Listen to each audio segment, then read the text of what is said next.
Kembali lagi di Cerita Cinta Channel. Jangan lupa like, comment, and subscribe ya. Terima kasih. Hari ini, genap 30 hari atau sebulan Bening sudah melewati masa melahirkan. Itu berarti ini 10 hari terakhir ia akan berada di desa, dan artinya sebentar lagi dia akan pulang ke Jakarta. Bening juga semakin segar kian hari. Udara di pedesaan yang begitu segar, suara cicit burung yang selalu terdengar, bak nyanyian alam membuat pemulihannya semakin cepat. Setiap hari, Bening akan mengajak putrinya untuk berjemur barang sesaat ketika pagi hari, sekalian menghirup udara segar. Pagi ini, kebetulan dia bersama Dewi sedang duduk di ayunan teras rumah mereka. Putrinya sedang berada dalam gendongan Dewi. Mentari tak terlalu rewel ya Mbak? Aku jarang mendengarnya menangis ketika malam hari. Iya Wi, mungkin karena Mentari cepat kenyang jadi tidurnya pun nyenyak. Mbak masih sering terbangun kok sesekali. Hening sesaat setelah itu, dengan senyuman yang masih tertinggal di wajah keduanya. Lalu mereka berkisah panjang lebar. Dewi juga bertanya kepada Bening apakah menyesal menikah muda. Hal yang sering ditanyakan orang-orang kepada Bening pula sebelumnya. Tak hanya Dewi. Mbak tidak pernah menyesal menikah muda, Wi. Kau lihat sendiri pernikahan Mbak membawa keberkahan, bukan? Dan Allah sudah menunjukkan bahwa Mas Gara adalah orang yang paling tepat untuk menjadi suami Mbak. Karena itu, Mbak sangat bersyukur dengan apa yang sudah kita peroleh saat ini. Aku juga selalu melihat keceriaan di wajah Mbak semenjak menikah dengan Mas Gara. Ternyata benar ya Mbak. Kata orang, kalau seorang perempuan itu sudah menemukan lelaki yang tepat, maka dia akan diperlakukan seperti ratu. Seperti yang aku lihat dalam diri Mbak. Sekarang Mbak semakin terlihat menarik. Mungkin karena Mbak selalu bahagia semenjak Mbak bersama Mas Gara. Amin. Mbak pun merasakan hal yang sama, Wi. Mbak juga berharap suatu saat kau akan menemukan lelaki yang tepat. Lelaki yang baik, yang mau menerima kau apa adanya. Lelaki yang akan membimbingmu ke arah yang semakin baik. Iya Mbak, terima kasih atas doanya. Tepat ketika Dewi sedang membawa putrinya lebih jauh untuk menikmati hangatnya mentari pagi, Bening mendengarkan ibunya memanggil dari dalam, membuat Bening segera pergi menemui ibunya itu. Ponselmu ketinggalan di dalam, Nak. Ini sepertinya Nak Gara menelponmu sedari tadi, kata ibunya sambil menunjukkan layar ponsel dengan beberapa panggilan tak terjawab yang tertera di sana. Iya Bu, Bening tadi lupa membawanya keluar. Lagi pula Bening tidak pergi jauh, hanya di depan-depan sini saja. Karena itu Bening sengaja meninggalkannya di kamar. Baiklah, terima kasih ya Bu. Sebentar lagi Bening akan menghubungi Mas Gara. Ya, lebih baik dihubungi. Kasihan suamimu itu menunggu kabar darimu. Sepertinya dia rindu sekali ingin segera bertemu denganmu. Bening tersenyum. Ibunya paham saja dengan rindu yang dirasakan oleh Gara dan Bening saat ini. Jadi setelah ibunya berlalu, Bening segera menghubungi Gara. Mas, maaf, bukannya Bening mengabaikan telepon dari Mas. Tadi Bening sedang bersama Dewi di luar. Kami sedang bersama Mentari, berjalan-jalan di depan sebentar. Bening memulai percakapan tepat ketika Gara sudah berada di dalam mobil dan akan pergi ke perusahaan nampaknya. Tak apa sayang, Mas hanya rindu dan ingin mengabarimu suatu hal. Jadi Mas ingin menelponmu di pagi hari ini. Kau sudah makan? Tanya Gara penuh perhatian sembari fokus menyetir. Udah kok Mas, Bening sudah makan. Malah tadi pagi makannya nambah, ujar Bening sambil terkekeh geli. Mas sendiri sudah makan atau belum? Tanya Bening kepada suaminya itu, sebab beberapa hari yang lalu ibu mertuanya menelpon dan mengatakan kepada Bening bahwa Gara sering kehilangan selera makannya semenjak Bening berada di desa. Sudah, tadi bersama Mama dan Papa sayang. Mas cuma mau mengabari kepadamu, 3 hari ini mungkin akan pergi keluar kota karena Mas ada kepentingan di sana. Kemana Mas? Tanya Bening. Ke Surabaya. Tidak lama sayang, hanya 3 hari. Setelah itu Mas segera kembali. Jadi ini Mas mau pergi ke bandara langsung atau ke perusahaan dulu atau berangkatnya besok? Perginya hari ini. Tapi Mas masih ada kegiatan juga di kantor sampai jam 10 nanti. Jadi penerbangannya sekitar jam 11. Baiklah, hati-hati ya Mas. Nanti kalau sudah sampai Surabaya, kabari Bening. Tentu sayang, kau juga ya, jaga kesehatanmu. Tak lama lagi, kita akan segera bertemu. Mas sungguh sudah tidak sabar ingin segera bertemu dan memelukmu. Bening tersenyum mendengar Gara mengungkapkan hal itu. Kemudian perbincangan mereka selesai karena Gara harus segera pergi ke perusahaan.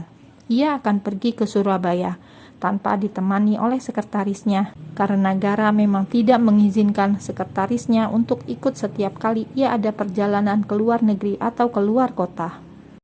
Surabaya ternyata mempertemukan Gara dengan rekan bisnis baru, seorang teman lamanya, ternyata yang dulu adalah teman di masa kuliah. Lelaki berperawakan tinggi itu juga membawa seorang perempuan cantik bernama Syifa. Ini salah satu pengusaha sukses juga, Gar, businesswoman yang punya segudang prestasi, ujar Andi sambil tersenyum bangga mengenalkan Syifa kepada Gara. Memang, Syifa sangat cantik. Kulit sawo matang eksotis, juga tubuh langsing bak model terkenal. Sepertinya perempuan itu suka berselancar, melihat berbagai pernik seperti gantungan kunci dan mobilnya yang berbentuk miniatur papan selancar air. Aku orang Bali, Gar. Kebetulan saja sedang mengurusi bisnis keluarga di Surabaya ini. Tanpa diminta, perempuan itu menceritakan asal-usulnya. Ya, bagi Gara tak penting. Cuma demi menghormati teman dari temannya itu, ia hanya mengangguk kecil. Namun, Gara sama sekali tak tertarik untuk mencari tahu lebih lanjut tentang Syifa.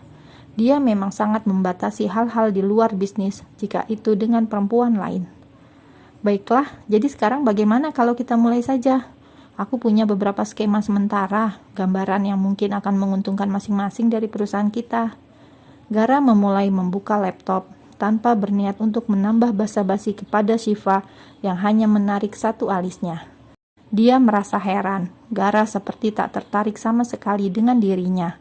Maksudnya, Gara tak bertanya apapun lagi mengenai dirinya. Akhirnya, karena dirasa Gara memang tak mau terlalu berbasa-basi, Syifa juga menyimak dengan baik penjelasan yang Gara berikan kepadanya dan Andi. Andi memang mengajak Syifa untuk bertemu dengan Gara karena Syifa tertarik untuk bekerja sama dengan pengusaha dari Jakarta. Sebab beberapa bulan ke depan, dia memang akan pindah ke Jakarta untuk memperluas perusahaan keluarganya juga.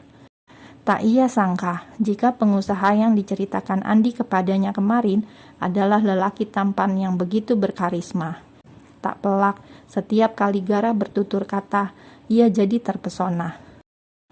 Bagaimana Syifa, kau tertarik untuk menjalin kerjasama dengan perusahaan Gara? Tanya Andi sedang dia sendiri juga sudah menandatangani kerjasama dengan Gara barusan.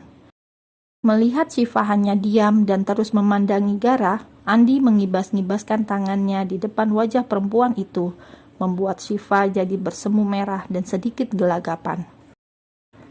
Tentu, beberapa bulan lagi aku akan ke Jakarta dan akan dengan senang hati untuk datang ke perusahaanmu. Gara menganggukkan kepalanya. Ia hanya menanggapi keberadaan Syifa dengan tatapan biasa saja. Hal itu membuat Syifa jadi semakin tertantang. Bagaimana kabar istrimu, Gar? Tanya Andi memecah kekaguman Syifa. Terkejut dia mendengar bahwa Gara sudah menikah. Menikah artinya sudah punya istri. Dengan yang pertama sudah tak lagi. Andi tampak terkejut pula. Sepertinya dia terlalu lama di luar negeri 1 tahun belakangan ini sehingga tak begitu mengikuti berita televisi. Sebab harusnya dia tahu cerita tentang Revi dan Gara karena Gara adalah suami dari selebriti terkenal saat itu. Namun itu nampaknya jadi angin segar untuk Syifa. Setidaknya dia pikir Gara sudah bercerai dengan istrinya. Berarti Gara adalah seorang duda muda, begitu dugaannya. Aku terlalu lama di luar negeri, Gar, sampai tak tahu lagi berita mengenai kau dan Revi. Jadi sekarang sudah punya istri lagi, sudah punya anak pula 2. Andi terdengar berseru, ikut bahagia dengan berita yang Gara berikan ini. Tapi Syifa justru terkejut sekali. Dia pikir Gara belum lagi punya istri baru setelah bercerai. Gerak cepat kau, Gar. Nanti bolehlah aku dikenalkan dengan istrimu. Hebat sekali dia bisa menaklukkan seorang Gara. Kelakar Andi itu disambut tawa oleh Gara. Siva sendiri hanya menyimak apa yang dua orang lelaki itu perbincangkan. Jujur saja, dia suka melihat Gara. Sebagai perempuan normal, Gara teramat menarik perhatiannya. Siva pasti terkejut mendengarnya juga, bukan? Goda Andi kepada Siva yang hanya tersenyum kecil. Gara juga ikutan tertawa. Setidaknya Gara cukup tenang setiap kali berhadapan dengan rekan bisnis yang berasal dari kalangan perempuan. Jika mereka sudah tahu status Gara yang sudah beristri dengan 2 orang anak pula. Kau sendiri sudah menikah? Tanya Gara akhirnya, sedikit berbasa-basi kepada Siva yang segera menggeleng. Belum, masih fokus dengan karir dulu, Gar. Gara mengangguk mengerti. Semoga nanti segera dipertemukan dengan orang yang menarik hati ya. Gara melanjutkan dengan senyum ramah. Siva hanya tersenyum menanggapinya. Ia sendiri merasa sangat tertarik dengan lelaki di hadapannya itu. Tampan, berkelas, juga sepertinya sayang sekali dengan keluarga. Sayang, Gara sudah menikah lagi. Seandainya saja Gara seorang duda, Siva tak gentar untuk berusaha menarik perhatiannya. Sedang Gara tidak akan pernah membuka hatinya untuk perempuan lain lagi. Dia sudah cukup punya Bening sebagai penguasa dan ratu di dalam hidupnya. Untuk apa tertarik dengan perempuan lain?